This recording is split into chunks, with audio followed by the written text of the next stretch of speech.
Chapter 1. The Storm That Changed Everything.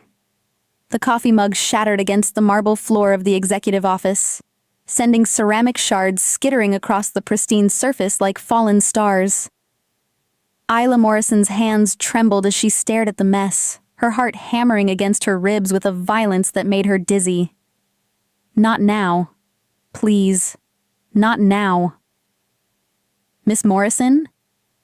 The voice cut through the fog of her panic like a blade, deep, commanding, tinged with something that made her skin prickle with awareness. Are you quite all right? She couldn't look up, couldn't face those storm-gray eyes that seemed to see straight through every carefully constructed wall she'd built around herself. For 3 years, she'd been the perfect secretary to Kieran Blackwood, CEO of Blackwood Industries. 3 years of pressed blouses, neutral smiles, and keeping her head down. 3 years of pretending she didn't notice the way his presence filled a room, or how his rare smiles made her stomach flip like she was 16 again. 3 years of hiding what she really was. "I'm fine," she whispered, dropping to her knees to gather the broken pieces. Her fingers shook so violently she could barely grip the larger fragments. "Just clumsy today. I'll clean this up and get you another. Leave it." The command was soft but absolute, and suddenly his shadow fell over her. "Isla, look at me." She'd never heard him use her first name before.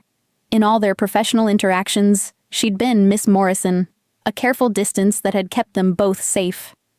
But now, with that single word, something shifted in the air between them like the moment before lightning strikes.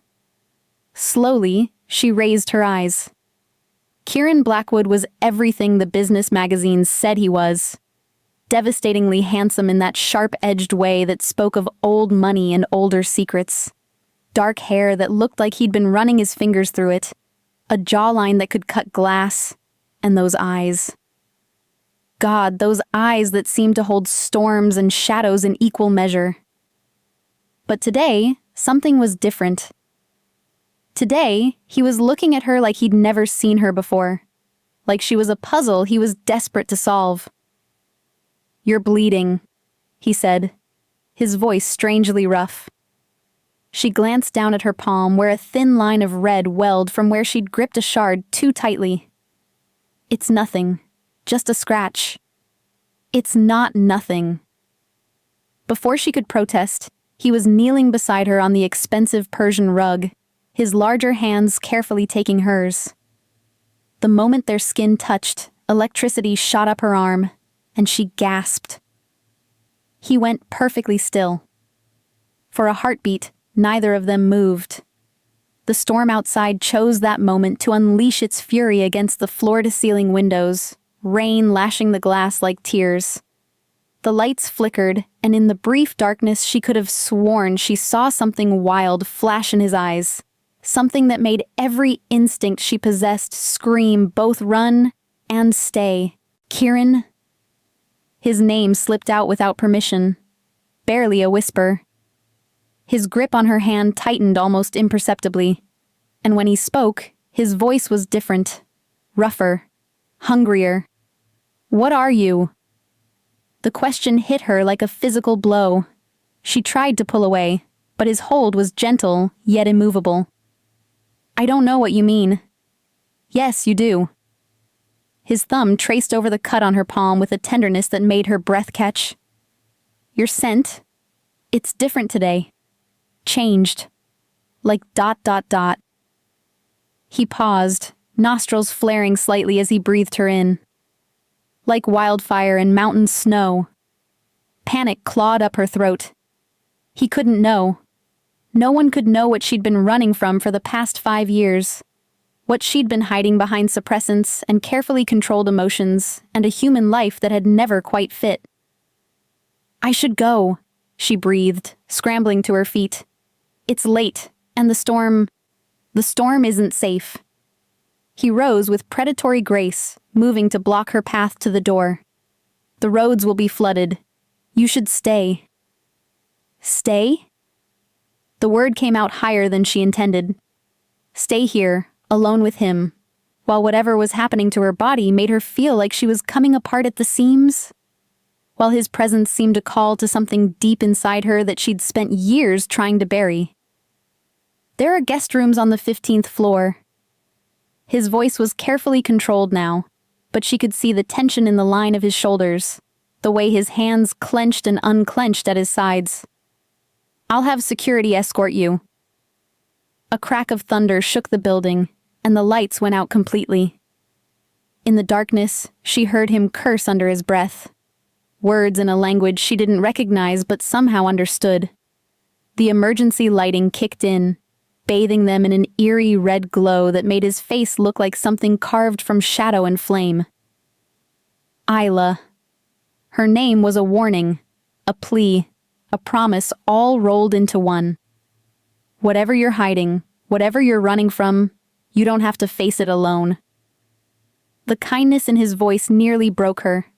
For 3 years, she'd watched him from the safety of her desk, cataloging his moods, learning his preferences, falling slowly and inevitably for the man behind the corporate mask. She'd seen his rare moments of vulnerability, the way his eyes went distant when he thought no one was looking, the careful control that never quite managed to hide the wildness beneath. She'd thought she was the only one keeping secrets. "You don't know anything about me," she whispered. "I know you take your coffee black, but add sugar when you think no one's looking. I know you stay late every Tuesday to donate blood because you think it helps someone. I know you flinch when storms hit, like you're waiting for something to find you." His voice dropped to barely above a whisper. "And I know that right now, you smell like home." The confession hung between them like a bridge neither dared cross. Outside, the storm raged with increasing violence, as if nature itself was responding to the tension building in the small space between their bodies. Isla's heart hammered as she stared up at him, seeing past the corporate facade to the man beneath, dangerous, hungry, and looking at her like she was the answer to a question he'd been afraid to ask. She should run. Should make some excuse and flee before whatever was building between them could explode into something neither could control. But her feet remained rooted to the floor, and all she could think was that after 5 years of running, maybe she was tired of being alone. Maybe some storms were meant to be weathered together. "Kieran," she breathed, and saw something fierce and wild flicker in his storm-gray eyes. The lights flickered back on, but nothing between them would ever be the same. Chapter 2. Cracks in the Foundation. The silence stretched between them like a taut wire, ready to snap at the slightest provocation. Isla's pulse thundered in her ears as Kieran's words echoed in her mind. "You smell like home." Home. The word was a knife twisting in her chest. She hadn't had a home in 5 years. Not since that terrible night when everything she'd thought she knew about herself had shattered like glass. "I should clean this up," she said finally, gesturing weakly at the ceramic shards scattered across the floor. Anything to break the intensity of his stare, to put distance between them before she did something catastrophically stupid. "The cleaning crew will handle it." His voice was carefully measured now, but she could hear the strain beneath the control. "You need to tend to that cut." Before she could protest, he was moving toward his private bathroom, returning moments later with a first aid kit that looked suspiciously well-stocked for an executive office. When he knelt beside her again, she caught a scent that made her head spin. Pine and cedar and something wild that called to every suppressed instinct in her body. "Give me your hand," he said softly. She hesitated. The smart thing would be to refuse, to make some excuse and leave before whatever was happening between them could go any further. But as thunder crashed outside and the building seemed to sway with the storm's fury, she found herself placing her injured palm in his. The antiseptic sting was nothing compared to the electricity that shot through her at his touch. His hands were larger than hers, calloused in a way that spoke of activities far removed from boardroom negotiations. There was a gentleness in the way he cleaned the wound that didn't match the predatory grace she'd observed from afar. "You're very careful," she observed, trying to keep her voice steady. A ghost of a smile touched his lips. "I've had practice." "With what?" The question slipped out before she could stop it, and she saw something flicker in his eyes. A shadow of old pain, carefully hidden but not quite buried. "With things that are easily broken." The admission hung between them, heavy with implication. Isla studied his face, noting the fine lines around his eyes that spoke of sleepless nights. The careful way he held himself as if constantly braced for impact. She'd always assumed his reputation for ruthless business practices came from ambition, but now she wondered if it might be something else entirely. Protection. Control. The same things she'd been desperately grasping for since she'd started running. "There," he said, securing the bandage with more care than the small wound warranted. But he didn't release her hand, his thumb tracing gentle circles over her wrist where her pulse hammered visibly beneath the skin. "Kieran," she whispered, not sure if it was a warning or a plea. His grip tightened fractionally, and when he looked up at her, she saw something raw and hungry in his eyes that made her breath catch. "I can hear your heartbeat," he said quietly. "It's been driving me mad for months." The confession should have frightened her. Instead, it sent heat spiraling through her veins like liquid fire. "That's impossible." "Is it?"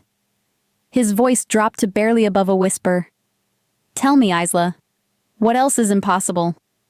The way you always know when I'm having a difficult day, the way you seem to sense my moods before I speak, the way you flinch every time there's a full moon." Each observation hit her like a physical blow. She'd been so careful, so controlled, but apparently not careful enough. "You've been watching me. I've been trying not to." The honesty in his voice was devastating. "For 3 years, I've been trying to maintain professional distance. But today something changed. Your scent, your presence, everything about you is different. Stronger. Like you're finally becoming who you're meant to be." Panic clawed up her throat. The suppressants. She'd been so distracted by the quarterly reports that she'd forgotten to take her evening dose yesterday. Without the chemicals masking her true nature, whatever she really was must be bleeding through. "I don't know what you think you're sensing, but..." "Don't." The word was sharp enough to cut. "Don't lie to me. Not now. Whatever you're hiding, whatever you're running from, it's eating you alive. I can see it in the way you hold yourself, like you're waiting for the sky to fall." She tried to pull away, but his hold was implacable. "You don't understand. You can't understand." "Then help me understand." His free hand came up to cup her cheek, and she nearly sobbed at the gentleness of the touch. "Trust me." "Trust you?" The laugh that escaped her was bitter and broken. "You don't even know what I am, what I could be capable of." Something shifted in his expression, a flicker of understanding that made her blood run cold. "What you could be capable of," he repeated slowly, "or what you've already done." The question hit too close to home. Suddenly she was back in that moonlit forest 5 years ago, watching in horror as claws extended from her fingertips, and something wild and violent surged through her veins. The memory of blood. So much blood. And the sound of screaming that might have been her own. "I have to go." She wrenched herself free, stumbling backward. This was a mistake. All of this. "Isla, wait!" But she was already moving, grabbing her purse and jacket from the chair beside his desk. The storm outside seemed to pulse in rhythm with her heartbeat, and she could feel something inside her responding to its call. Something she'd spent 5 years learning to suppress. "Miss Morrison." His voice stopped her at the door, formal once again, but edged with something that might have been desperation. "The offer stands. The guest room, if you change your mind." She paused with her hand on the door handle, not trusting herself to turn around. If she looked at him now, saw whatever expression was on his face, she might crumble entirely. "Some storms are meant to be weathered alone," she said quietly, echoing his earlier words. "And some storms destroy everything in their path when they're faced in isolation." The warning sent ice through her veins, but she forced herself to keep walking. In the elevator, she pressed her back against the cool metal wall and tried to steady her breathing. But even 40 floors down, she could swear she still felt the weight of his storm-gray eyes on her skin. Outside, the wind whipped through the city streets like a living thing, and somewhere in the distance, she could have sworn she heard the sound of howling. The sound called to something deep in her bones, something that had been sleeping for 5 years, something that was finally, terrifyingly, beginning to wake up. As she stepped into the storm, Isla Morrison couldn't shake the feeling that she was walking toward a reckoning she'd been running from for far too long. Behind her, 40 floors up, Kieran Blackwood stood at his office window and watched her disappear into the night, his own carefully constructed walls beginning to crumble around the edges. Chapter 3. Into the Tempest. The rain hit Isla like a physical assault the moment she stepped outside Blackwood Industries. Within seconds, her carefully styled hair was plastered to her skull, and her silk blouse clung to her skin like a second layer. But the cold shock of it was exactly what she needed. Something to ground her, to remind her that she was still human, still in control, still lying to herself.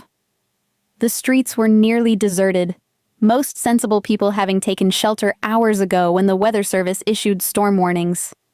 But Isla pressed forward, her heels clicking against wet pavement as she made her way toward the subway station. Each step took her further from the towering glass monument to Kieran's empire. But she could still feel the phantom warmth of his touch on her wrist, could still hear the rough honesty in his voice. "I can hear your heartbeat." A shiver ran through her that had nothing to do with the cold. She'd been so careful, so methodical in her suppression of everything that made her different. The daily medications, the carefully controlled diet, the meditation techniques she'd learned from a therapist who specialized in anger management.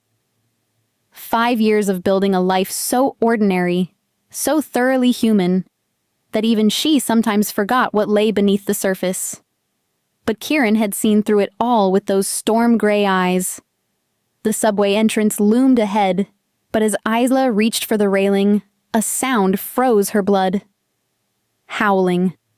Long and mournful, it echoed through the concrete canyons of the city, seeming to come from everywhere and nowhere at once. Lightning split the sky, and for a moment, she could have sworn she saw shapes moving on the rooftops. Too large to be human, too fluid to be anything natural. Pack.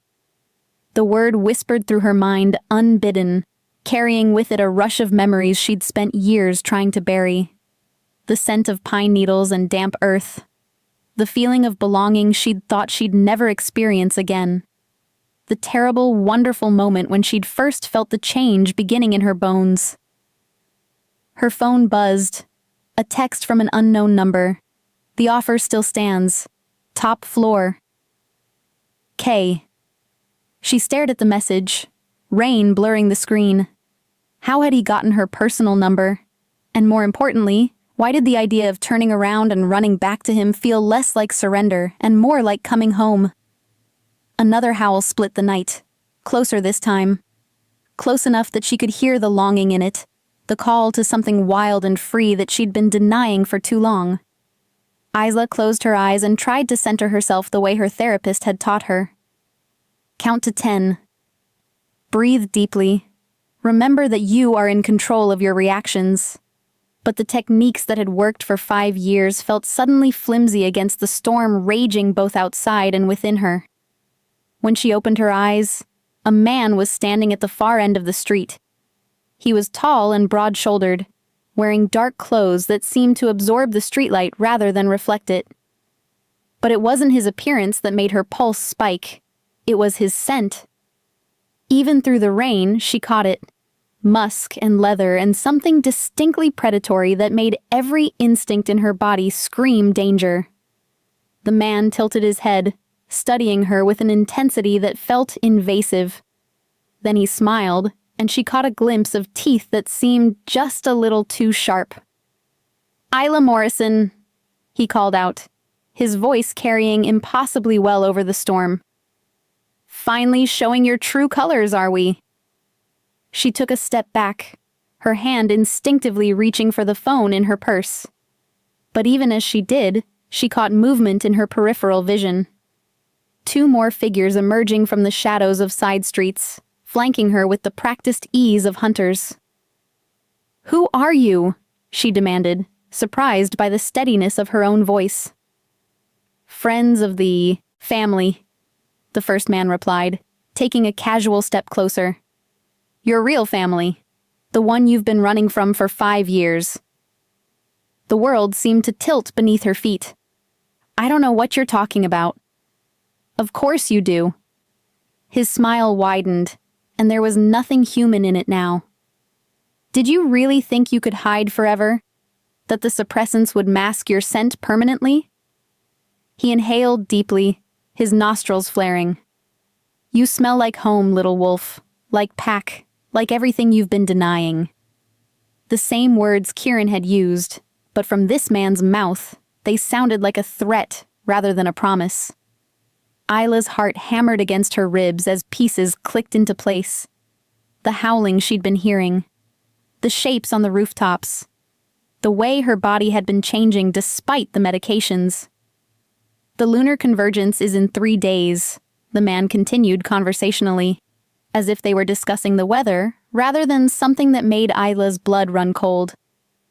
"Did you think we'd let you miss your first full transformation? After all these years of denying what you are?" "I'm not," she started, but the lie died in her throat. There was no point in pretending anymore. Not when they could clearly scent the truth. "You're coming with us," he said simply. "The pack has been patient long enough. It's time you learned your place." "And if I refuse?" His expression darkened. "Then we'll make the choice for you. Either way, you're coming home." Lightning crashed overhead, and in its brief illumination, Isla saw them for what they truly were. The slight elongation of their features, the predatory grace in their movements, the way their eyes reflected the streetlight like mirrors.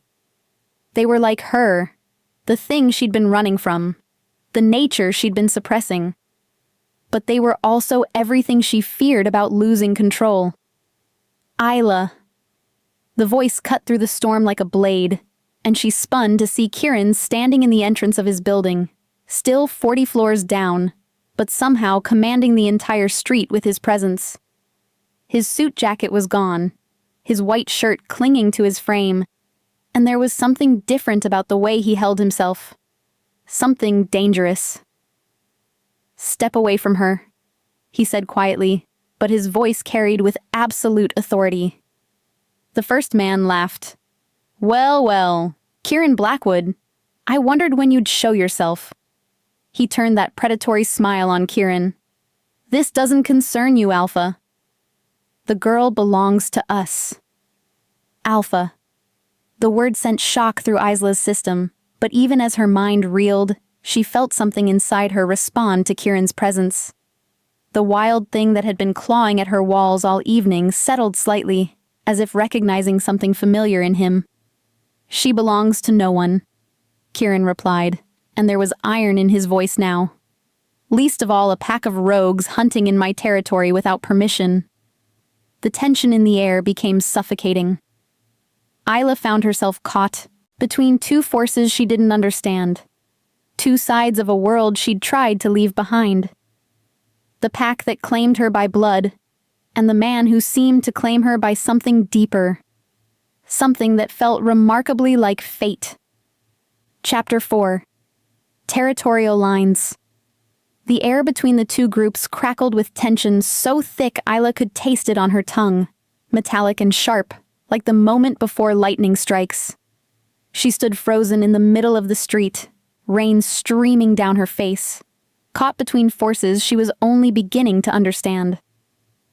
Kieran moved with fluid grace, closing the distance between himself and the confrontation with predatory purpose. Each step was measured, controlled, but Isla could sense the coiled violence beneath his corporate facade. When he reached her side, the warmth of his presence cut through the cold like a blade. "Marcus," Kieran acknowledged the lead rogue with a nod that held no respect. "Still playing messenger boy for the Shadowmere pack, I see." Marcus's laugh was harsh. "Still playing human in your glass tower, Blackwood? How noble of you." His gaze flicked between Kieran and Isla, calculating. "Though, I have to admit, I'm curious why the great alpha of the eastern seaboard is so interested in one runaway wolf." Runaway wolf. The words hit Isla like physical blows, confirming what she'd spent 5 years trying to deny. But it was the way Kieran stiffened beside her that made her pulse spike, not in surprise, but in recognition. He'd known. All along, he'd known what she was. "My reasons are my own," Kieran said quietly.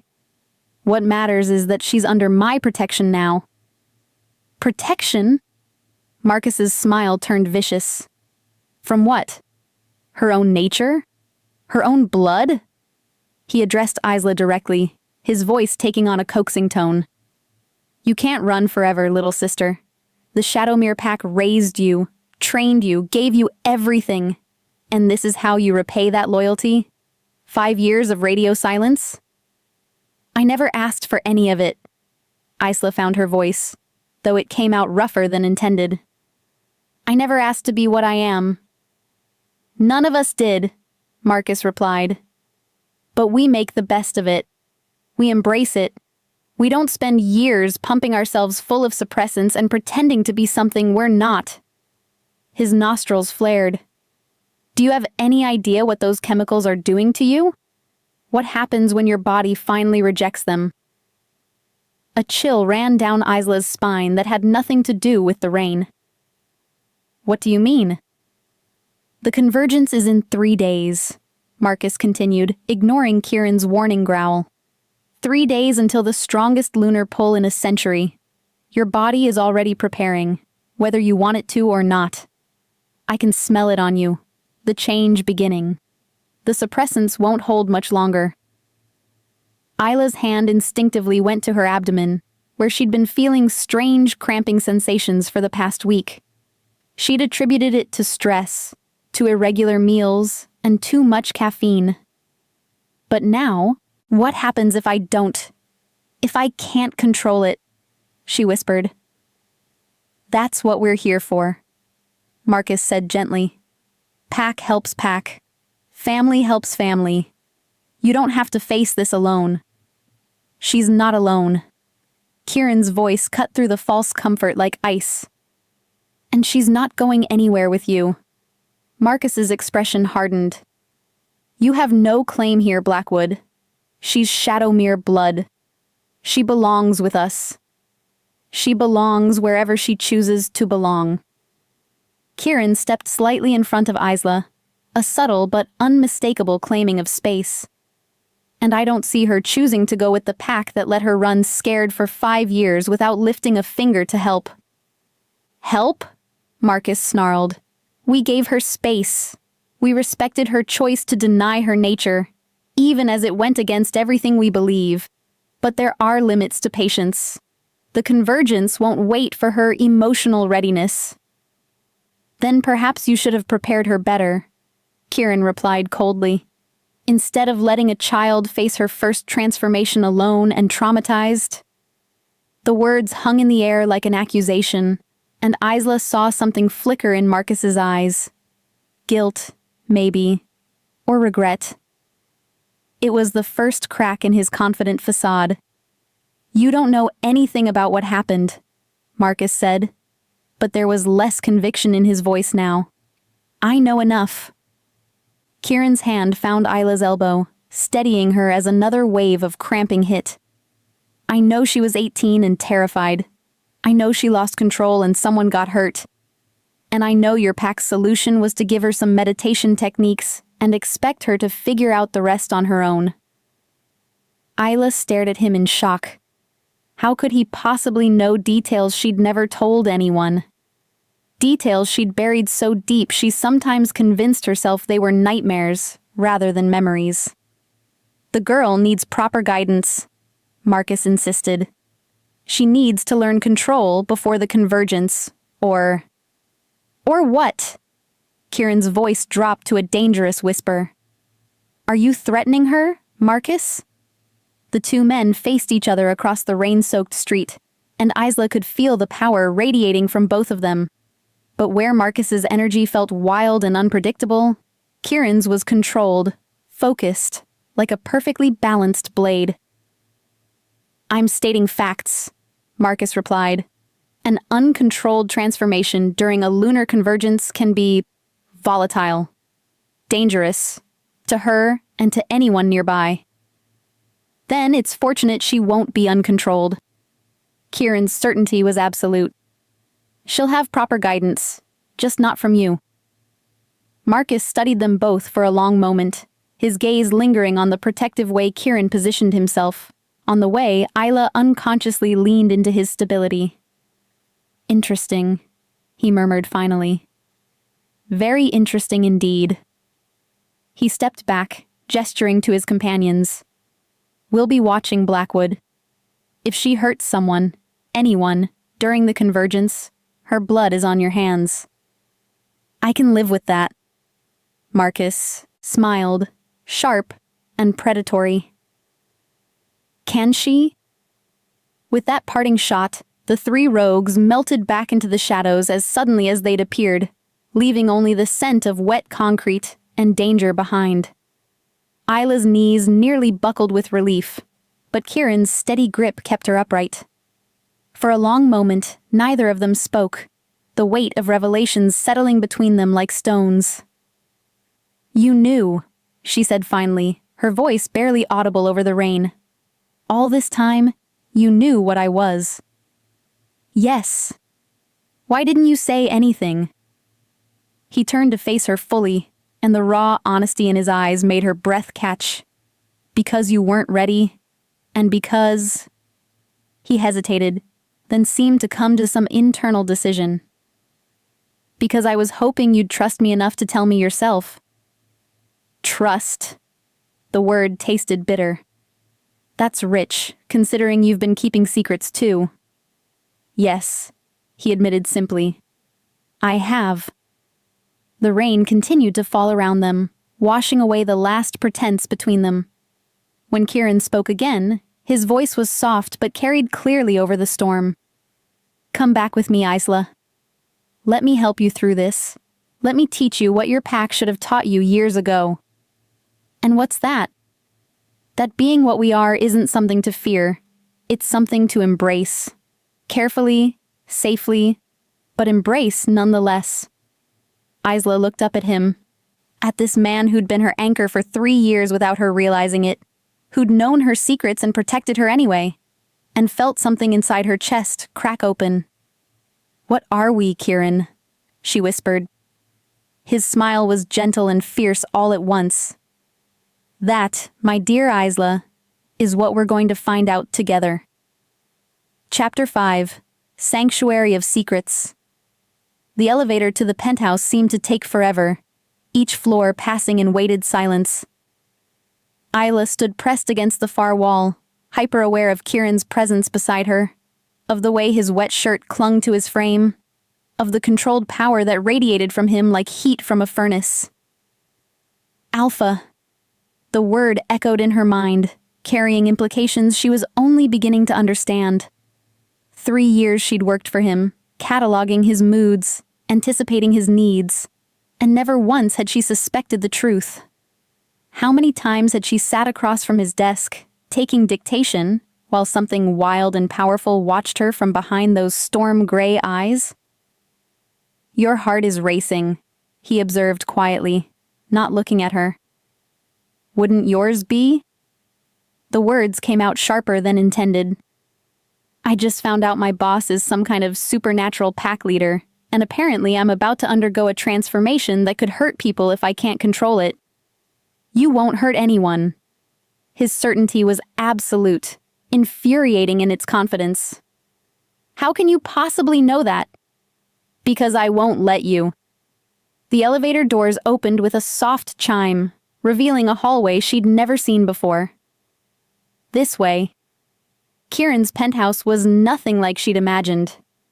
Where his office was all sharp lines and corporate sterility, his home was warm, rich woods and soft leather, floor-to-ceiling windows that showcased the storm-lashed city below. But it was the scent that hit her hardest. Pine and cedar, and something uniquely him that made her knees weak. "Sit," he said, gesturing toward a leather couch positioned near a fireplace that crackled with real flames.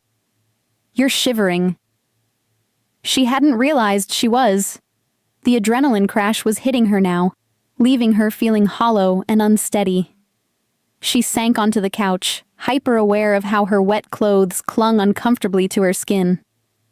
"I'll get you something dry to wear," Kieran said, already moving toward what she assumed was his bedroom. "And then we need to talk."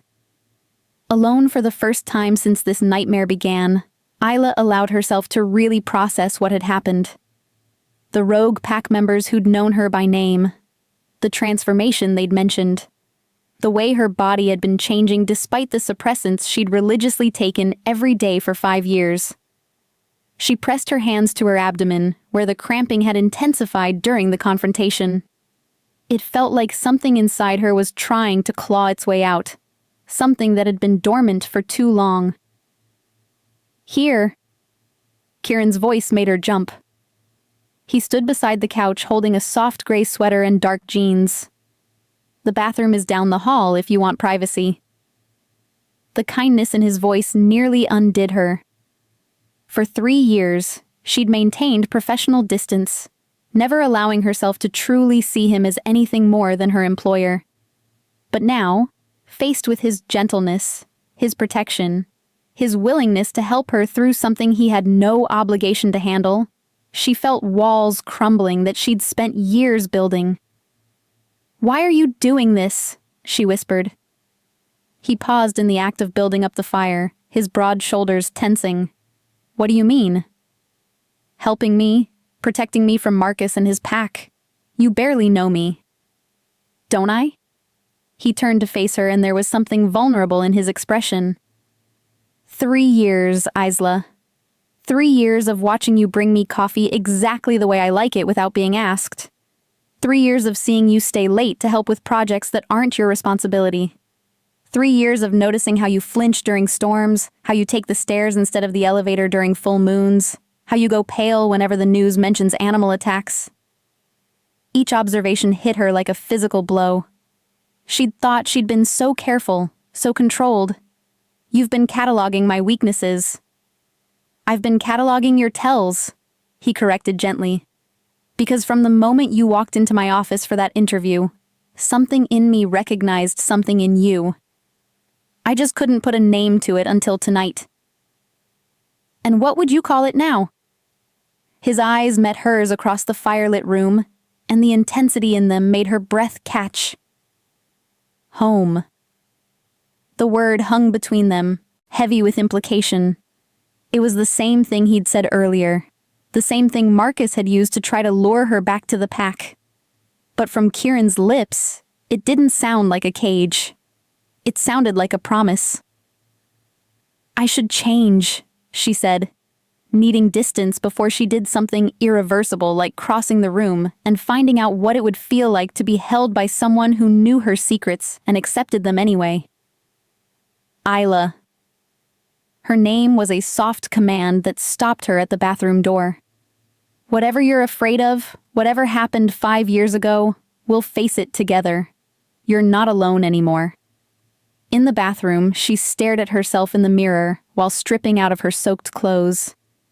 Her reflection looked like a stranger, hair wild from the rain, eyes bright with something between fear and anticipation, skin flushed with awareness she couldn't quite name. The cramping hit again, stronger this time, and she gripped the marble countertop until her knuckles went white. Through the pain, she could swear she felt something shifting inside her, something that had been sleeping for 5 years finally beginning to stir. When she emerged wearing Kieran's clothes, the sweater soft and warm and carrying his scent, he was standing by the windows with 2 steaming mugs. "Tea," he said, offering her one. "With honey. It'll help with the cramping." She accepted the mug gratefully, wrapping her hands around its warmth. "How did you know about the cramping?" "Because I went through something similar when I was learning to control my changes." He settled onto the opposite end of the couch, careful to maintain distance. Though, admittedly, mine wasn't complicated by years of chemical suppression. "How long have you been—" She struggled for the right words. "A werewolf?" He said it simply, without shame or hesitation. "I was born to it, 4th-generation alpha bloodline. You? Made, not born." The admission felt like swallowing glass. 5 years ago, I was camping with my college boyfriend when we were attacked. He didn't survive the encounter. Kieran's expression darkened. "The Shadowmere pack found you afterward?" 3 days later, when I came out of the woods covered in blood and fur, having no memory of what I'd done. She took a shaky sip of tea. "They said they were my family now. Said they'd teach me control. But when the time came for my first full transformation—" "You lost control," he finished gently. "I hurt someone. Badly." The words came out in a whisper. "A hiker who was in the wrong place at the wrong time. When I came back to human consciousness and saw what I'd done, I ran. I've been running ever since." "And the suppressants?" "A therapist in Denver who specialized in supernatural trauma. She helped me find a doctor who was willing to prescribe them, no questions asked." Isla stared into her tea. "For 5 years, they worked. I built a normal life, got a normal job, pretended to be normal." "But you were never normal," Kieran said quietly. "You were just suppressed." "Same thing." "No." His voice carried absolute conviction. "Normal implies average, unremarkable. You were never that, Isla. Even before you were turned, even during these past 3 years when you've been trying so hard to be invisible, you've never been normal. You've been extraordinary, trying to fit into a box that was never meant to contain you." The sincerity in his voice made her chest ache. "You don't know what I'm capable of when I lose control." "Then don't lose control." He leaned forward, his gaze intense. "Let me teach you what the Shadowmere pack should have taught you from the beginning. Let me show you that transformation doesn't have to mean losing yourself. It can mean finding yourself." Outside, thunder rolled across the city, and Isla felt answering rumbles deep in her bones. The convergence was coming whether she was ready or not. She looked at Kieran, this man who'd somehow seen through all her careful deceptions, who offered guidance instead of judgment, who made her feel less like a monster and more like someone worth saving. "Where do we start?" she asked quietly. Chapter 6. Lessons in Control. Kieran set his empty mug aside and studied her with those penetrating gray eyes. "First lesson," he said quietly. "Control begins with acceptance. You can't master something you're trying to deny exists." Isla pulled the soft sweater tighter around herself, inhaling the comforting scent that clung to the fabric. "I've accepted it. Why do you think I've been taking suppressants for 5 years?" "That's not acceptance. That's avoidance." He leaned back against the couch, his posture relaxed but alert. "Tell me what you feel right now. Not what you think you should feel, but what's actually happening in your body." She closed her eyes, focusing inward for the first time in years without immediately pushing the sensations away. "Cramping, like something inside me is stretching, trying to break free. My skin feels too tight, and there's this restlessness. Like I need to move, to run. Good. What else? Your scent. The admission slipped out before she could stop it, heat flooding her cheeks. It's everywhere, and it's making it hard to think clearly. When she opened her eyes, something had shifted in his expression. His pupils had dilated slightly, and she caught the faintest hint of something wild flickering behind his control. "That's the wolf recognizing what it needs," he said, his voice rougher than before. "Safety. Pack. Home. Is that what you are to me?"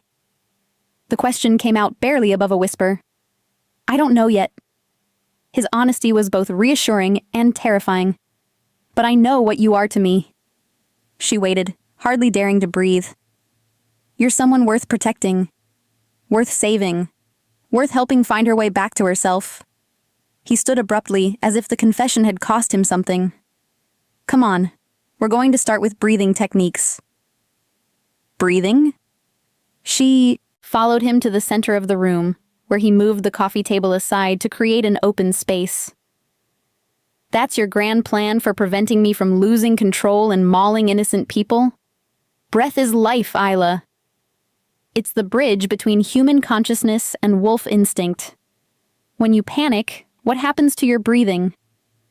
She thought back to the moments of terror she'd experienced over the past 5 years whenever she'd felt the wolf stirring. It gets shallow, fast. Exactly. And when your breathing becomes erratic, your wolf interprets that as a threat response, fight or flight, which makes her want to take over to protect you.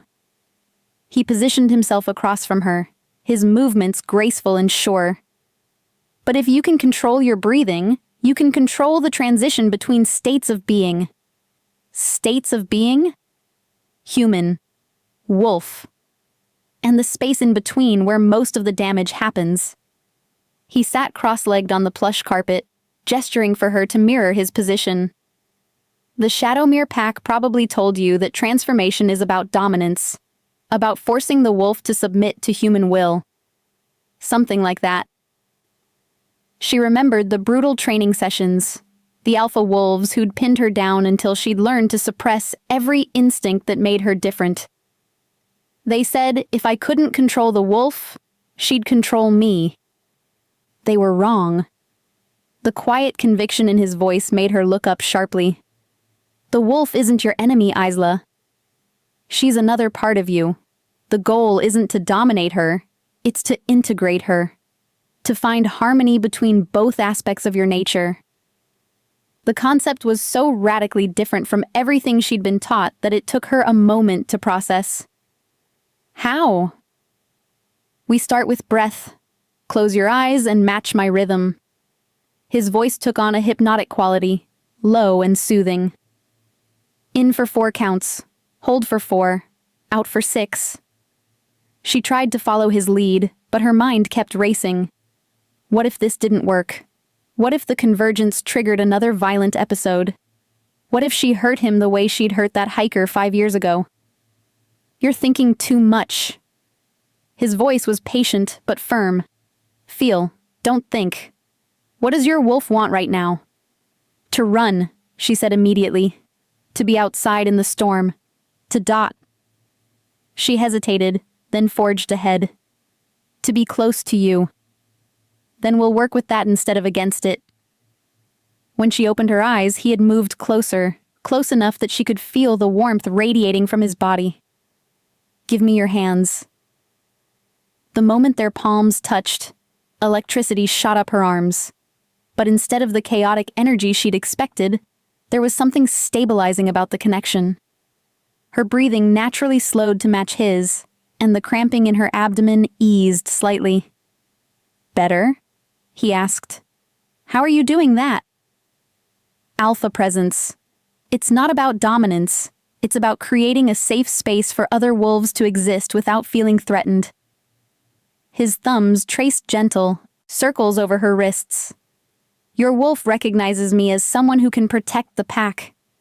That allows her to relax instead of staying on constant alert. Is that all I am to you? Just another wolf in your pack? The question hung between them, loaded with implications neither seemed ready to fully explore. Kieran's hands tightened fractionally on hers, and when he spoke, his voice was carefully controlled. "No," he said simply. "You're not just another wolf." The admission sent heat spiraling through her, but before she could ask what she was to him, another wave of cramping hit. This one was stronger, accompanied by a sensation like fire racing along her nerve endings. "It's getting worse," she gasped.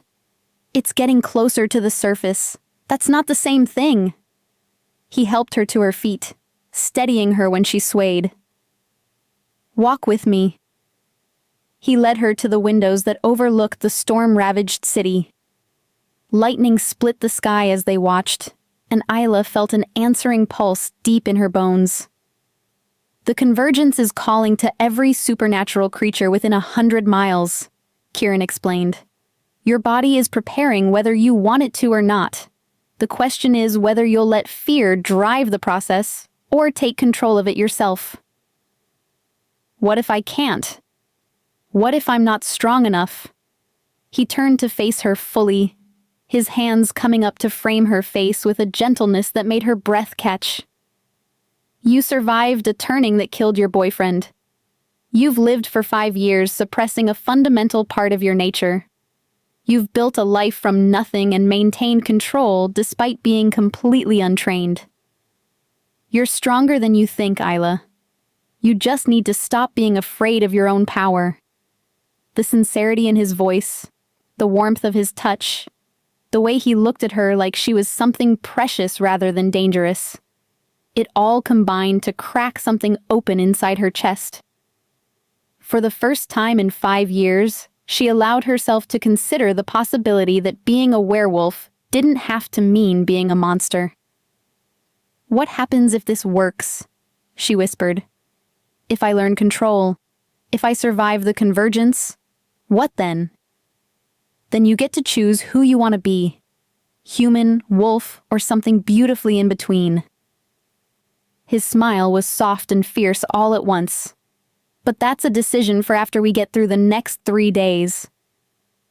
Outside, thunder rolled across the city like a promise, and Isla felt something inside her chest unfurl for the first time in years.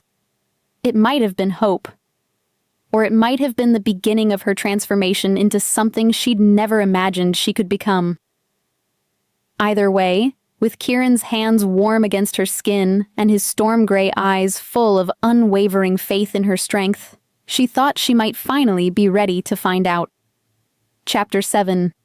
The wolf beneath Isla woke to the scent of cedar and rain, disoriented for a moment until she remembered where she was. The guest room in Kieran's penthouse was nothing like her sterile apartment: warm woods, soft fabrics, and windows that showcased the pre-dawn city still recovering from the storm. She'd slept better than she had in months, despite everything. Or perhaps because of it. For the first time in 5 years, she'd fallen asleep without taking her suppressants, and her body felt different, more alive. Like she'd been holding her breath for half a decade and could finally exhale. A soft knock interrupted her thoughts. "Isla, how are you feeling?" Kieran's voice through the door sent warmth spiraling through her chest. "Better," she called back, surprised to find it was true. "Give me 5 minutes." "Take your time. I've made breakfast." The simple domesticity of it made her heart clench. When was the last time someone had cooked for her? When was the last time she'd woken up feeling safe instead of constantly alert for danger? In the bathroom, she splashed water on her face and studied her reflection. Her skin looked brighter somehow, her eyes clearer. The constant tension she'd carried in her shoulders for years had eased overnight. Even her hair seemed to have more life to it. She found Kieran in the kitchen, moving with economical grace as he plated what looked like the most perfect omelet she'd ever seen. He'd changed into dark jeans and a gray Henley that clung to his frame in ways that made her mouth go dry. "You look rested," he observed, sliding the plate across the marble counter toward her. "I feel rested, which is strange considering—" She gestured vaguely at the situation they found themselves in. "Not strange. Your body is finally working with your nature instead of against it. Of course you feel better." He poured coffee into 2 mugs, adding cream to hers without asking how she liked it. 3 years of observation, she realized. 3 years of him paying attention to details she'd thought no one noticed. "How do you do that?" she asked, accepting the coffee gratefully. "Do what?" "Make this feel normal. Like learning to be a werewolf is just another Tuesday morning conversation." His smile was soft and a little sad. "Because for me, it is normal. I've been helping newly turned wolves for over a decade. You're not my first student, Isla." A sharp stab of something that felt suspiciously like jealousy hit her. "How many others have there been?" "Enough to know that each person's journey is unique, but none quite like yours." He leaned against the counter across from her, close enough that she could feel the heat radiating from his body. "Most wolves I work with were turned recently. You've had 5 years to build walls between yourself and your nature. Breaking down those barriers requires a different approach." "What kind of approach?" "Trust, patience, and a willingness to let yourself be vulnerable." His gray eyes met hers steadily. "All things that don't come easily to someone who's been running as long as you have." The observation hit closer to home than she was comfortable with. "I'm trying." "I know you are. That's why we're going to take the next step today." Which is controlled partial transformation. The words hit her like ice water. Isla set down her coffee mug with hands that had started to shake. "I can't. What if I lose control? What if I hurt you?" "You won't." His certainty was absolute, infuriating in its confidence. "How can you possibly know that?" "Because I'll be right there with you. And because partial transformation is about choice, not loss of control. You'll remain fully conscious, fully yourself. You'll just be accessing abilities that have been dormant." She stood abruptly, pacing to the windows that overlooked the city. "The last time I transformed, even partially, someone ended up in the hospital. The last time you transformed, you were terrified, untrained, and completely alone." Kieran's voice was gentle but firm. "This time, you have guidance, support. Someone who knows exactly what you're going through and how to help you through it. And if that's not enough, then we stop. Immediately. No judgment, no pressure. We try again when you're ready." He moved to stand behind her, not quite touching but close enough that she could feel his presence like a shield at her back. "But Isla, the convergence is tomorrow night. If you go into it without any practice integrating your wolf, the shock to your system could be devastating." The reminder sent fear spiking through her. She'd been so focused on learning control that she'd almost forgotten the looming deadline. "Tomorrow?" "The lunar convergence peaks at 11:47 p.m. tomorrow. Your body is already preparing. I can smell the changes in your scent, see it in the way you move. Whether you practice beforehand or not, transformation is coming. The question is whether you meet it as an enemy or an ally." She closed her eyes, trying to center herself the way he'd taught her the night before. But the breathing exercises that had worked so well in the calm of his living room felt inadequate against the magnitude of what he was asking. What would a partial transformation involve exactly? Small changes, enhanced senses first. Hearing, smell, sight. Then maybe claws, just the tips. Nothing dramatic, nothing that would compromise your human consciousness. His reflection appeared beside hers in the window glass. Think of it as dipping your toe in the water instead of jumping into the deep end. And you'll be there the whole time? Every second, I promise. The The sincerity in his voice made her turn to face him. He was closer than she'd expected, close enough that she had to tilt her head back to meet his eyes. This close, she could see the gold flecks that made his gray irises so mesmerizing, could count the faint lines that spoke of years spent outdoors despite his corporate lifestyle. "Why does this matter so much to you?" she whispered. "Helping me, I mean. You could have just let Marcus take me. It would have been simpler. Simpler, maybe. But not right?" His hand came up to cup her cheek, thumb tracing the line of her cheekbone with devastating gentleness. "You deserved better than what the Shadowmere Pact gave you. You deserved patience, understanding, proper training. You deserve to learn that being what we are can be a gift instead of a curse. Is that what it is for you? A gift? Most days." His smile was rueful. "Though I'll admit, it's complicated when you're trying to run a Fortune 500 company and attend board meetings during full moons." The unexpected humor surprised a laugh out of her. "How do you manage it?" "Very carefully, and with an excellent assistant who's been covering for my mysterious absences for 3 years without ever asking awkward questions." The realization hit her like lightning. The quarterly reports I always took home to work on during full moon weeks. The business trips you'd cancel at the last minute. The way you'd sometimes come to work looking like you'd spent the night outdoors. "You were protecting me without even knowing it," he confirmed. "Scheduling my meetings, managing my calendar, making sure I had the time and space I needed. You've been taking care of me long before you knew what I was." The confession sent warmth flooding through her chest. All those times she'd thought she was just being a good assistant, she'd actually been helping him navigate his dual nature. They'd been partners in this dance of secrets without either of them fully realizing it. "So what happens now?" she asked. "Now we find out if that partnership extends to helping each other through transformation."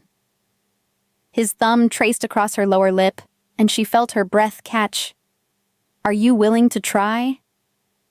She looked into his storm-gray eyes and saw patience, strength, and something deeper that made her pulse spike.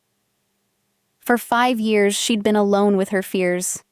But standing here in the morning light, wrapped in his scent and his unwavering faith in her strength, she felt something she'd thought was lost forever. Hope. "Okay," she whispered. "Let's try." Chapter 8. First Touch of the Wild. They moved to the living room an hour later, after Isla had consumed every bite of breakfast and 2 full cups of coffee. Nervous energy thrummed through her veins, but beneath the anxiety was something else. Anticipation. For the first time in 5 years, she was about to stop running from what she was and take a step toward embracing it. Kieran had cleared the furniture to the edges of the room, creating an open space on the plush carpet. Afternoon sunlight streamed through the floor-to-ceiling windows, warming the air and making everything feel less ominous than it had in her imagination. "Remember," he said, settling cross-legged on the carpet across from her. "This isn't about forcing anything. It's about invitation. You're asking your wolf to show herself, not demanding she submit." Isla nodded, trying to project confidence she didn't feel. "And if she doesn't want to cooperate, then we respect that and try again later. But I don't think that will be a problem." His smile was encouraging. "Your wolf has been sleeping for 5 years. She's probably eager to stretch." The thought made Isla's stomach flutter with something between terror and excitement. "Where do we start?" "Close your eyes. Center yourself with the breathing we practiced. But this time, instead of trying to calm your wolf, I want you to acknowledge her presence. Feel for her in your mind." Isla closed her eyes and tried to follow his instructions. The breathing came easier now, her body naturally falling into the rhythm they'd established. But feeling for her wolf, that was terrifying territory she'd spent years avoiding. "I don't know how," she admitted. "Yes, you do. You've been suppressing her, which means you know exactly where she is." Kieran's voice was patient, hypnotic. Think about the moments when you've felt her stirring, during storms, around full moons, when you're angry or afraid. What does that feel like? She thought back to the previous night, to the way her body had responded to the thunder and lightning. Like fire in my veins, like something pacing inside my chest, wanting out. Good. Now instead of pushing that feeling away, follow it. See where it leads. Taking a shaky breath, Isla turned her attention inward for the first time in years without immediately throwing up mental barriers. The sensation was immediate and overwhelming. A presence in her mind that felt both foreign and intimately familiar, like meeting a sister she'd forgotten she had. There you are. A voice that was hers but not hers whispered in her thoughts. I've been waiting. Isla's eyes snapped open, heart hammering. She spoke to me. Kieran's expression grew intent. What did she say? That she's been waiting. The words came out barely above a whisper. She doesn't sound angry. I expected anger. Why would she be angry? Because I've been drugging her into silence for 5 years. Because I've denied her existence. Because I've been ashamed of what she is. She knows you were afraid. She knows you were protecting both of you the only way you knew how. Kieran leaned forward slightly, his presence steady and reassuring. Try talking to her. Not with words, but with intention. Let her know you're ready to work together. Isla closed her eyes again, reaching tentatively toward that presence in her mind. It felt like approaching a wild animal, one that could either bite or purr depending on how she handled the encounter. I'm sorry, she thought toward the wolf. I was scared. I didn't know how to handle what happened, and I thought keeping you buried was the only way to keep people safe. The response came not in words, but in emotions. Understanding, forgiveness, and an overwhelming sense of longing. The wolf didn't want to hurt people any more than Isla did. She just wanted to exist, to be acknowledged, to be part of the whole, instead of a shameful secret. She forgives me, Isla breathed, tears she hadn't expected sliding down her cheeks. Of course she does. She's you, Isla. Would you forgive yourself for being afraid? The question hit deeper than expected. Would she? After 5 years of self-recrimination and shame, the idea of self-forgiveness felt radical. Now, Kieran continued softly, ask her to show you something small. Enhanced hearing, maybe. Or scent. Isla reached out mentally to her wolf, forming the request without words. The response was immediate, a rush of sensation that made her gasp. Suddenly she could hear everything. Kieran's steady heartbeat, the whisper of air through the building's ventilation system, the distant sound of traffic 40 floors below. She could smell the lingering traces of their breakfast, the leather of the furniture, the rain that still clung to the windows. And underneath it all, Kieran's scent. Not just the cedar and pine she'd noticed before, but layers of complexity that spoke to something primal in her brain. Safety. Strength. Home.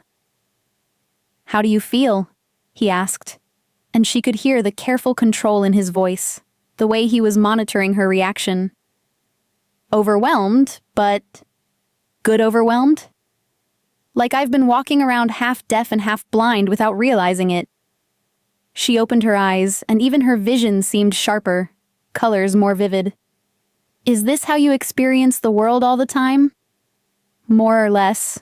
You learn to filter after a while, to focus on what's important, and let the rest fade to background noise. He was watching her with something that might have been pride. You're doing beautifully. It doesn't hurt, she said wonderingly. I expected it to hurt. Pain comes from fighting the change, not embracing it. You're working with your nature instead of against it. He held out his hand, palm up. Try claws now. Just the tips.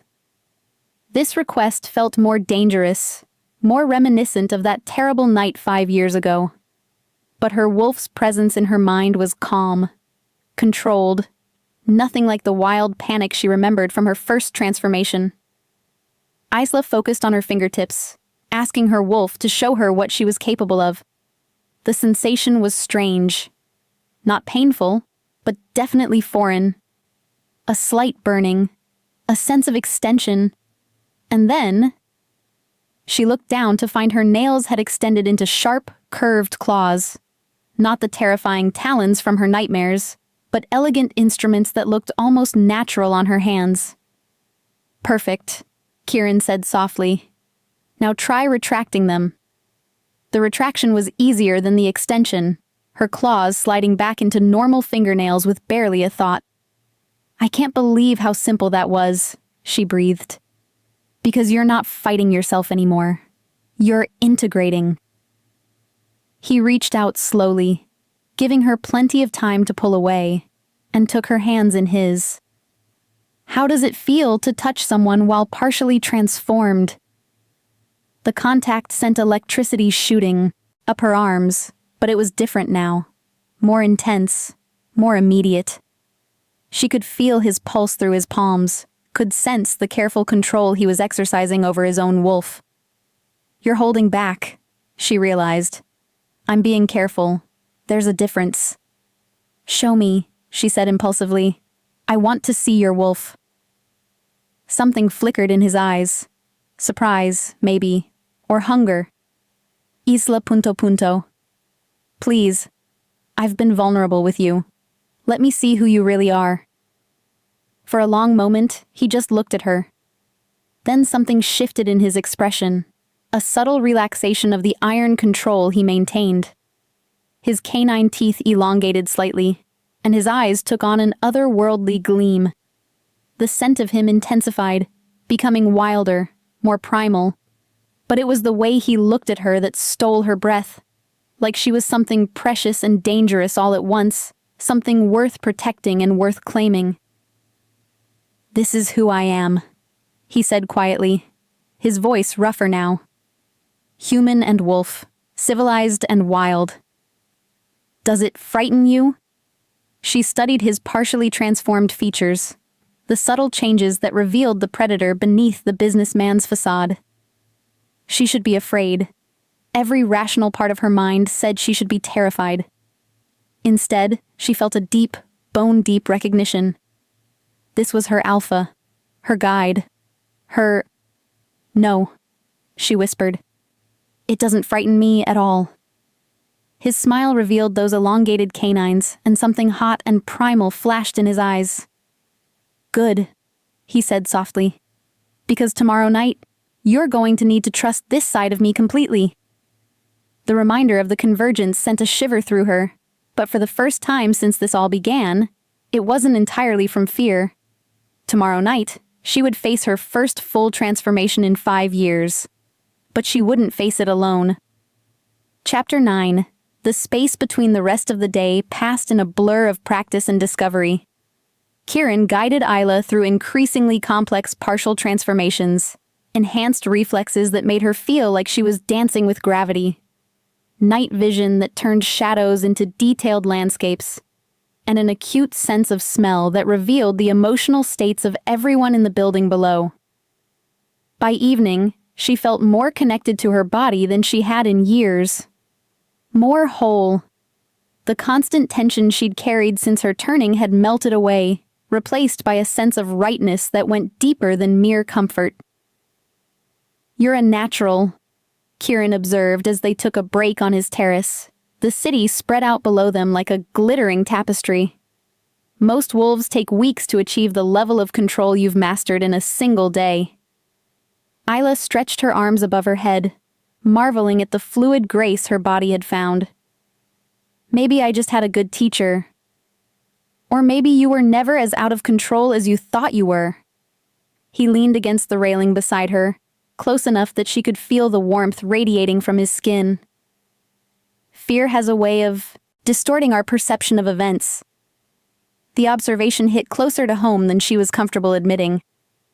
You think I imagined how bad it was? That hiker.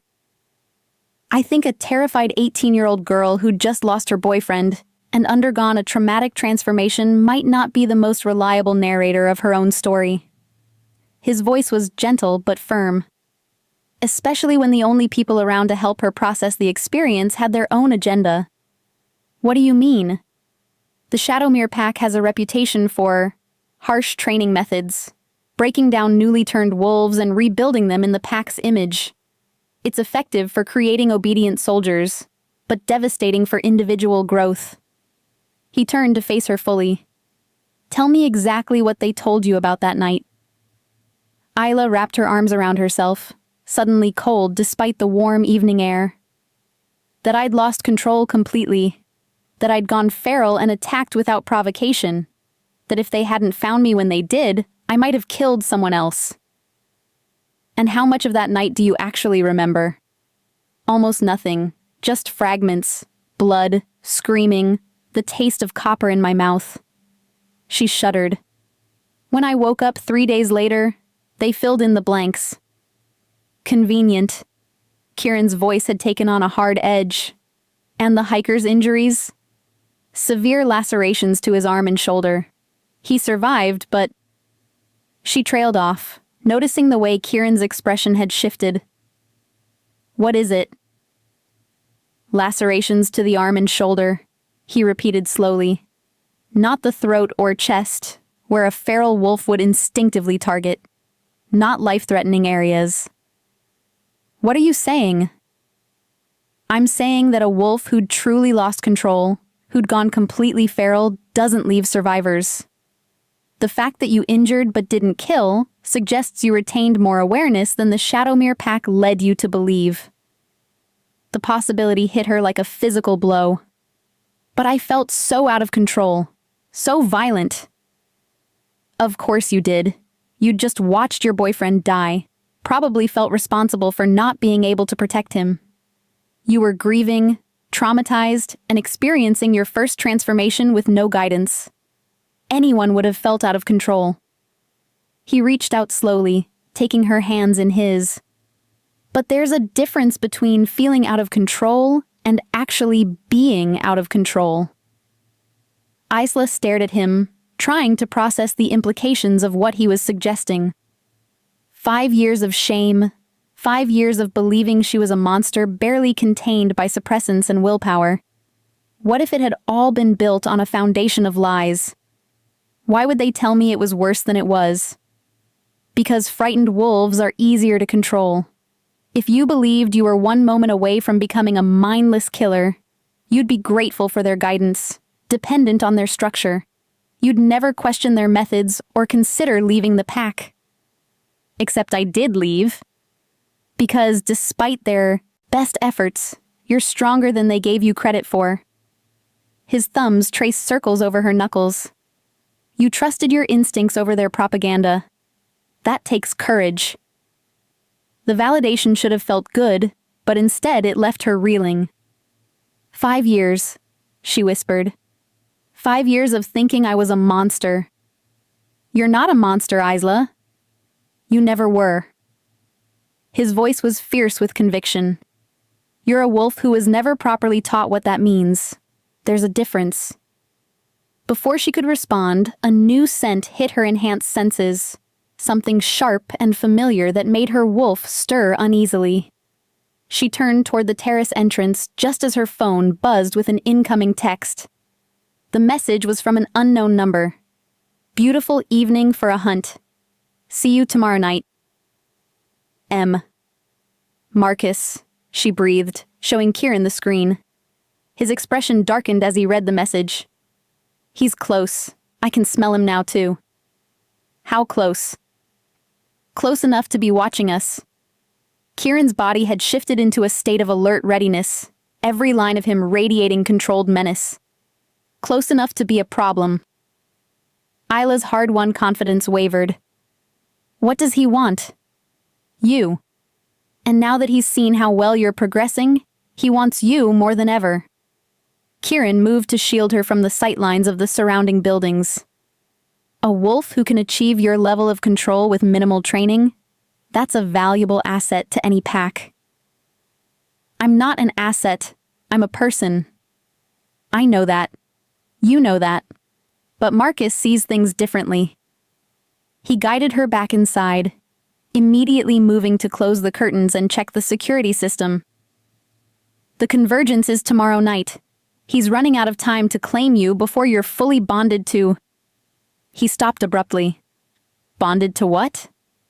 Nothing. I misspoke. But there was something in his expression, a careful blankness that suggested he was hiding something significant. Kieran. She moved to block his path, looking up into those storm-gray eyes. Bonded to what? For a long moment, he just looked at her. Then he sighed, running a hand through his dark hair. To a pack? To a territory? To an alpha? His gaze met hers steadily. The convergence doesn't just trigger transformation, Isla. It also awakens supernatural bonds that have been dormant. Mate bonds. Pack bonds. Territorial claims. The words sent heat spiraling through her even as they raised a dozen new questions. And you think Marcus is worried about me forming those bonds with someone other than the Shadowmere pack? I think Marcus is worried about you forming those bonds with me. The admission hung between them, heavy with implication. And are we? Forming bonds? What do you think? He stepped closer, close enough that she had to tilt her head back to maintain eye contact. You tell me what you feel when you look at me. She didn't have to think about the answer. It rose from some deep, primal place that had nothing to do with logic and everything to do with instinct. Home, she whispered. Safety. Like you're mine and I'm yours, and everything else is just details. That's a mate bond forming, he said quietly. And tomorrow night, when the convergence peaks, it's going to solidify into something unbreakable. Unless Marcus gets to me first. He won't. The promise was absolute, backed by an alpha's authority. I won't let him. What if I can't fight him? What if I'm not strong enough? Then you won't fight him alone. Kieran's hands came up to frame her face, and she could see gold flickering in his gray eyes. Tomorrow night, you'll have me. You'll have my strength, my protection, my pack bonds to draw on. Marcus might be determined, but he's not prepared for what will become together. And what's that? His smile was soft and fierce and full of promises that made her pulse spike. Unbreakable, he said simply. Outside, somewhere in the maze of buildings and shadows, Marcus was watching and waiting. But for the first time since this whole nightmare began, Isla wasn't afraid of what tomorrow night would bring. She was ready to find out exactly what she and Kieran could become when they stopped holding back. Chapter 10. The Night of Convergence. The lunar convergence began at sunset. Isla felt it in her bones the moment the sun disappeared behind the Manhattan skyline. A deep, thrumming pull that seemed to originate from the earth itself and resonate through every cell in her body. She stood at Kieran's living room windows, watching the first hints of the massive moon rise over the city, and tried to keep her breathing steady.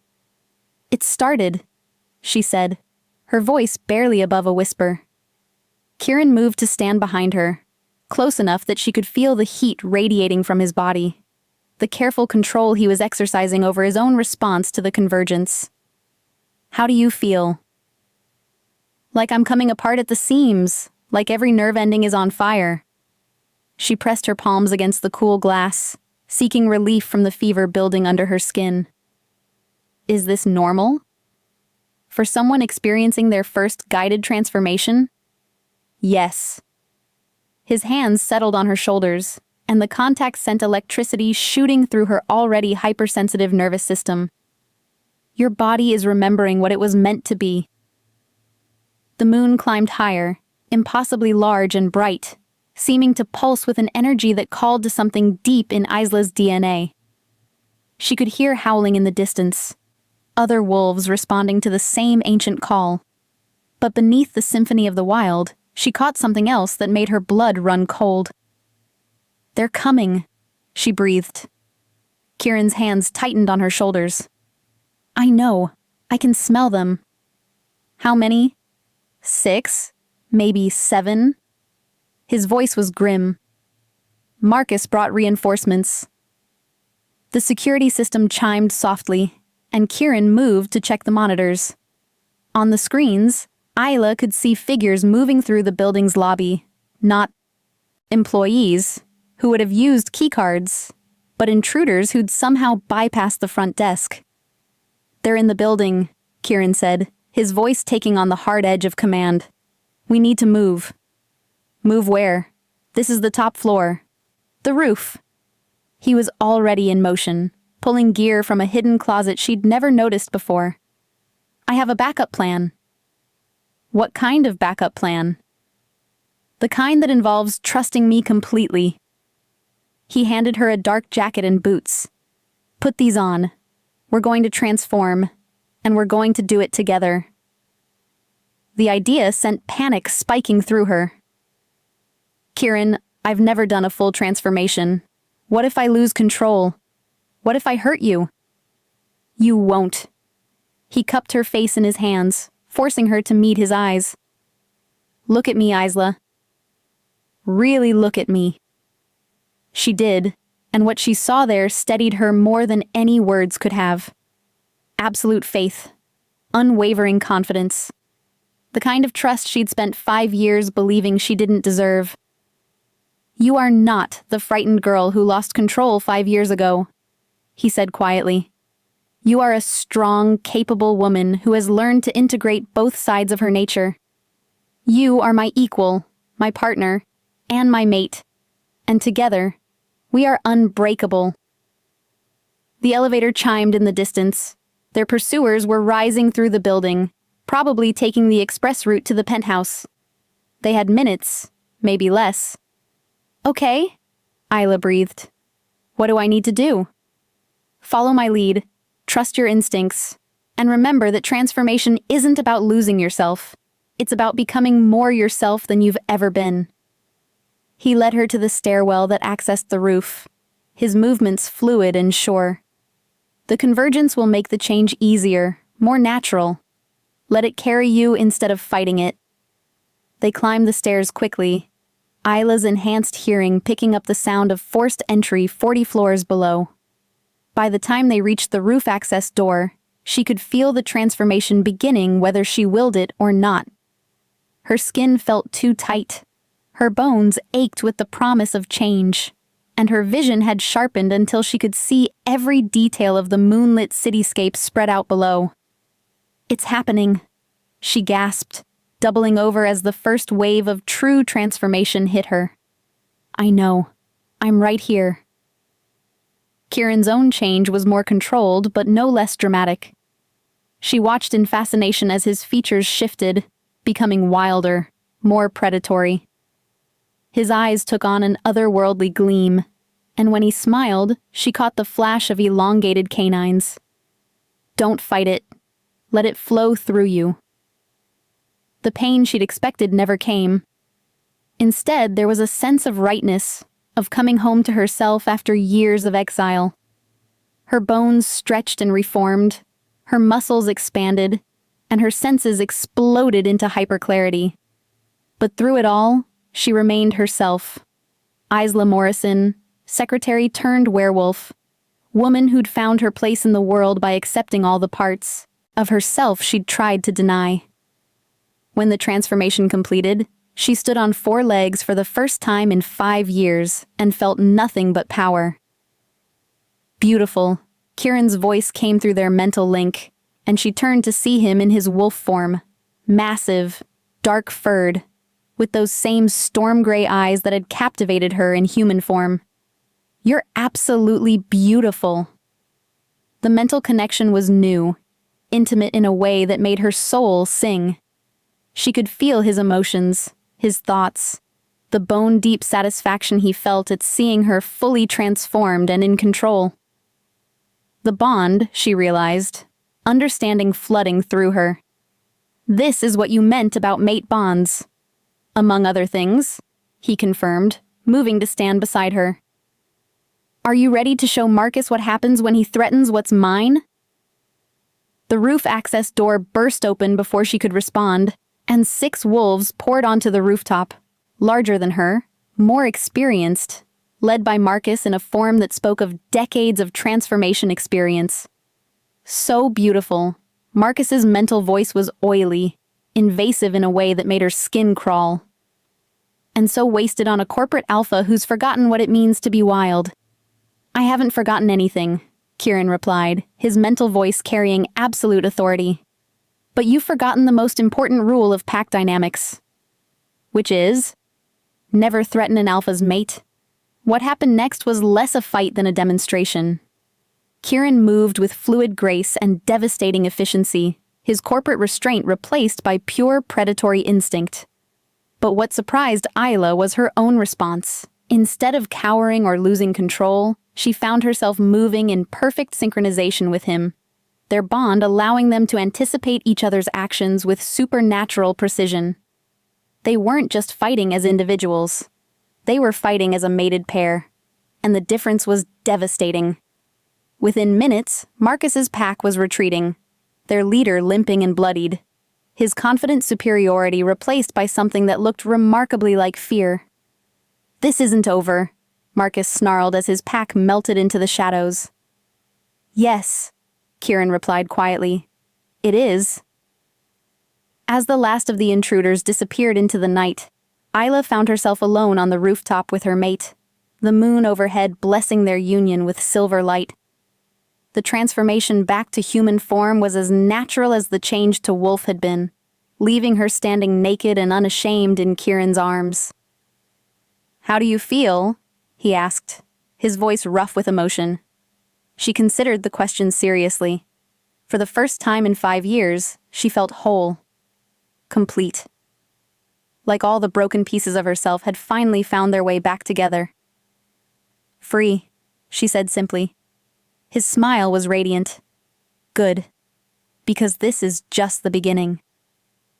As he kissed her under the convergence moon, Isla Morrison realized she was no longer running from her nature. She was finally running toward her future. Chapter 11. After.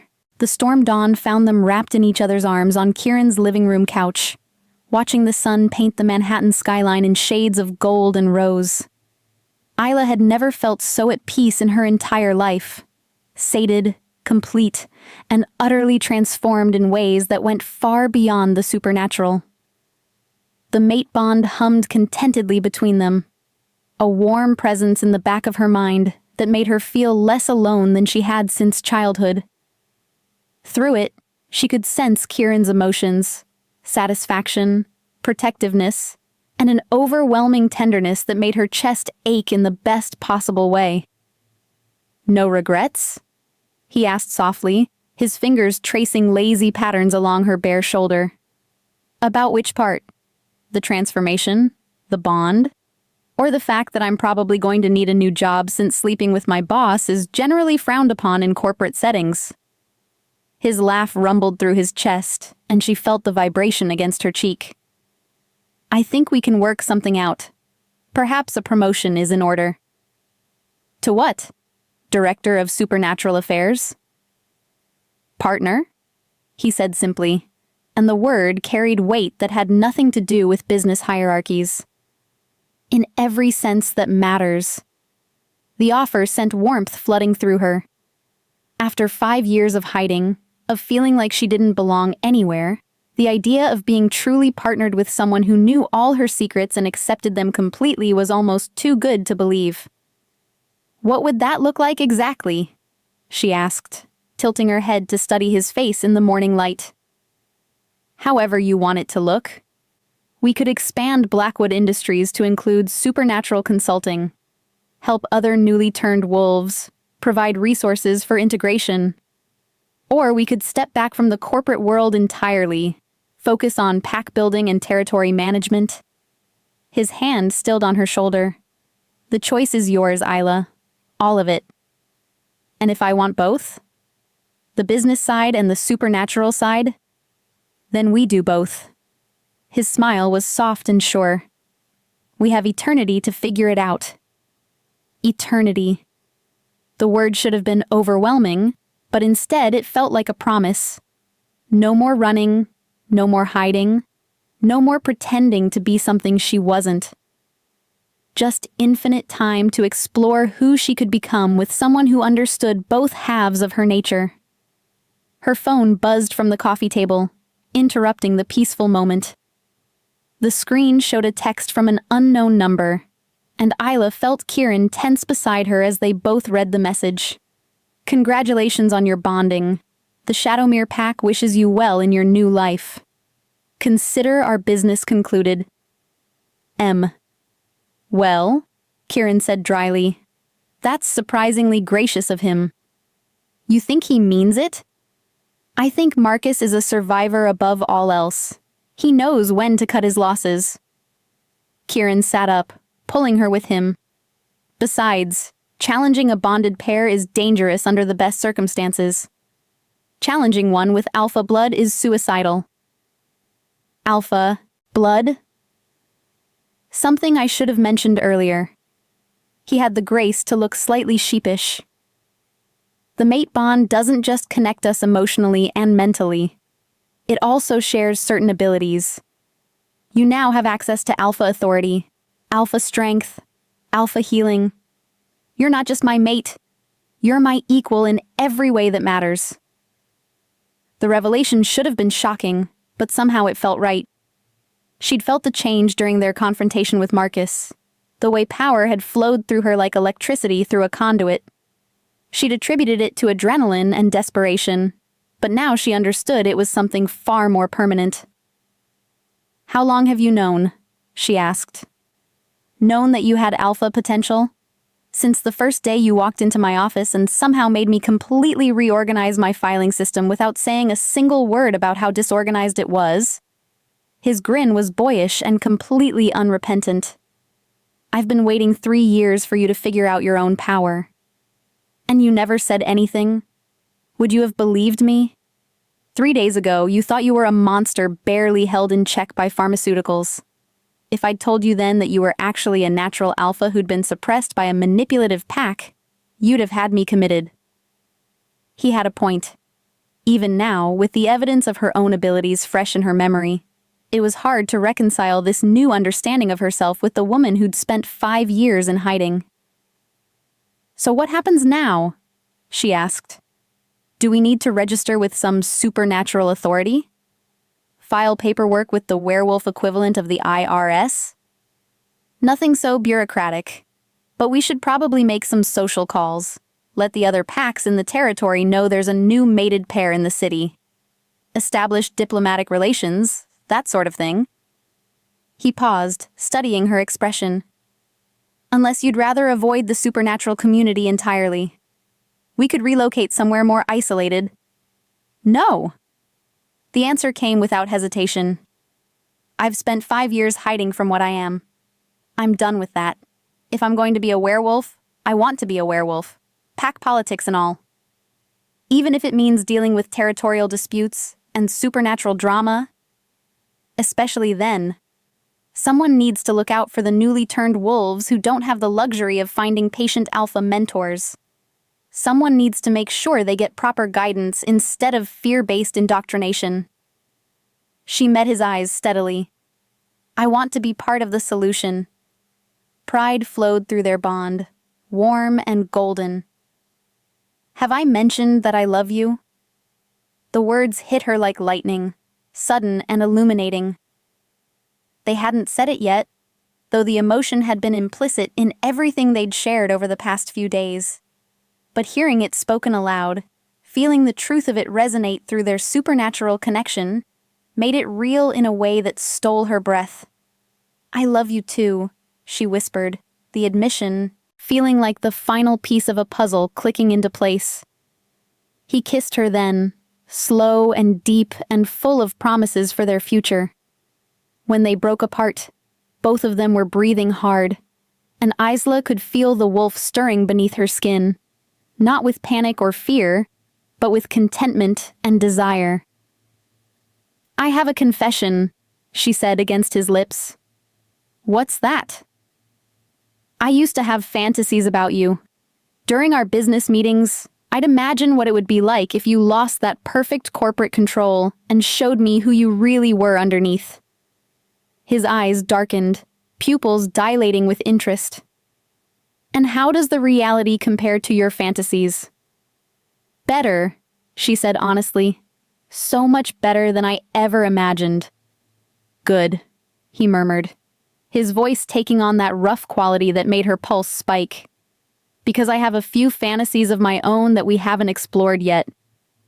"Such as?"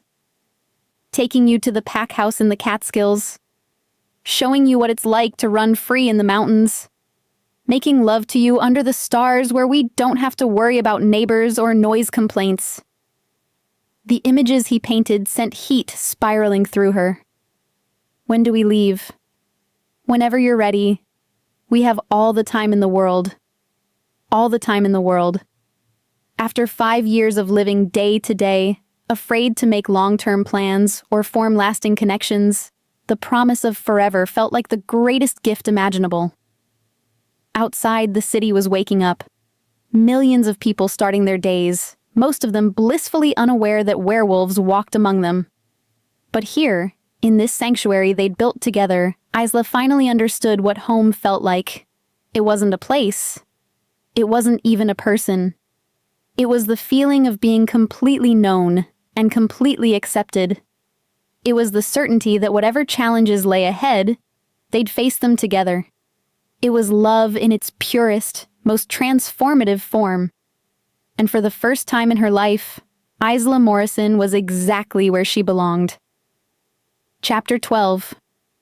Full circle, 6 months later. The scent hit Isla the moment she stepped out of the elevator at Blackwood Industries. Fear, confusion, and the unmistakable musk of a newly turned wolf trying desperately to suppress her nature. She followed the trail to the reception area, where a young woman sat rigidly in one of the leather chairs, her knuckles white as she gripped a folder of what were probably medical records. "Sarah Chen?" Isla approached with the same careful calm Kieran had once shown her. "I'm Isla Morrison. Thank you for coming in." The woman looked up with eyes that held the same haunted quality Isla remembered seeing in her own mirror for 5 years. "Ms. Morrison? I thought I was meeting with Mr. Blackwood."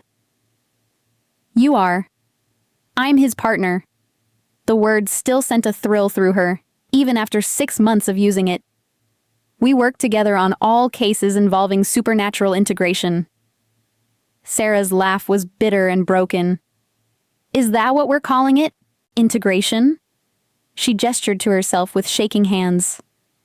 "I haven't slept in 3 weeks. I can hear my neighbors' conversations through 6 inches of drywall. Yesterday, I accidentally crushed a coffee mug just by picking it up. I'm falling apart, and no one will believe me when I tell them what happened." "I believe you." Isla settled into the chair across from her, remembering her own desperate search for someone who would understand. "And I can help you. We both can." "Both?" "Kieran, Mr. Blackwood, is also a werewolf. 4th generation alpha. I was turned 5 years ago under circumstances similar to yours." She kept her voice gentle, letting the words sink in. "You're not going crazy, Sarah. You're not dangerous. You're just learning to be something new, and no one's taught you how." The hope that flickered in Sarah's eyes was painfully familiar. "You really understand? More than you know." Isla smiled, thinking of all the newly turned wolves who'd found their way to the offices of Blackwood Industries over the past 6 months. "Tell me about the night you were attacked." As Sarah began her story, a camping trip gone wrong, a boyfriend who hadn't survived, 3 days of missing memories. Isla felt her heart clench with recognition. The details were different, but the emotional landscape was achingly familiar. The guilt, the fear, the desperate need for someone to tell her she wasn't a monster. The pack that found me, Sarah continued, her voice barely above a whisper. They said I was dangerous, that I needed their guidance to keep from hurting people. But their training methods... She shuddered. I ran before they could finish teaching me whatever they thought I needed to know. The Shadowmere pack? Isla guessed. Sarah nodded miserably. You know them? We've had dealings. Isla's tone was diplomatically neutral. Marcus and his pack had kept their word about leaving her alone, but they hadn't changed their methods. If anything, they'd become more aggressive in their recruitment of newly turned wolves, preying on their fear and desperation. They're not the only option, Sarah. There are better ways to learn control. Like what? Like integration instead of suppression. Like working with your wolf instead of fighting her. Like understanding that being what we are can be a gift instead of a curse. Isla stood, extending her hand. Would you like to learn? The transformation in Sarah's expression was immediate and profound. For the first time since she'd walked into the office, she looked like she might actually believe there was hope for her future. Yes, she whispered. Please. Isla led her down the hall to what had once been a conference room and was now something between a sanctuary and a training space. Soft lighting, comfortable seating, and an atmosphere designed to promote calm rather than corporate efficiency. Kieran was waiting for them, his presence as steady and reassuring as always. Sarah, he said, rising from his chair with that fluid grace that spoke of perfect integration between his human and wolf natures. I'm Kieran. Isla's told me about your situation. We're going to help you through this. Just like that? Sarah's voice was small, disbelieving. You don't even know me. I know enough, Kieran replied gently. I know you're brave enough to run from a situation that felt wrong. I know you're strong enough to survive a turning that kills most people. And I know you deserve better than fear-based training that treats your wolf like an enemy to be conquered. As Kieran began explaining the breathing techniques that had been Isla's first step toward integration, she felt the familiar warmth of pride flow through their mate bond. This was what they'd built together over the past 6 months. A sanctuary for wolves like them. A place where newly turned supernaturals could learn that they weren't monsters or mistakes, but people with extraordinary gifts that simply required proper guidance. The business side of Blackwood Industries continued to thrive, but this work felt more important than any corporate deal they'd ever closed. Every wolf they helped was a life saved, a future reclaimed, a small victory against the fear and ignorance that had shaped both their early experiences with supernatural transformation. How do you do it? Sarah asked during a break in their session. Balance everything? The human world and the wolf world? Isla and Kieran exchanged a look loaded with shared understanding and affection. You stop seeing them as separate worlds, Isla explained. Human and wolf aren't two different people sharing one body. They're different aspects of the same person. The goal isn't to choose between them, it's to become whole.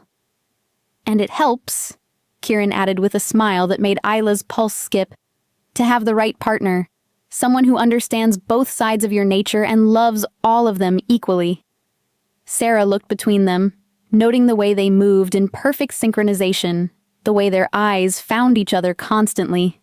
The sense of completeness that radiated from their bond. Are you mates? She asked.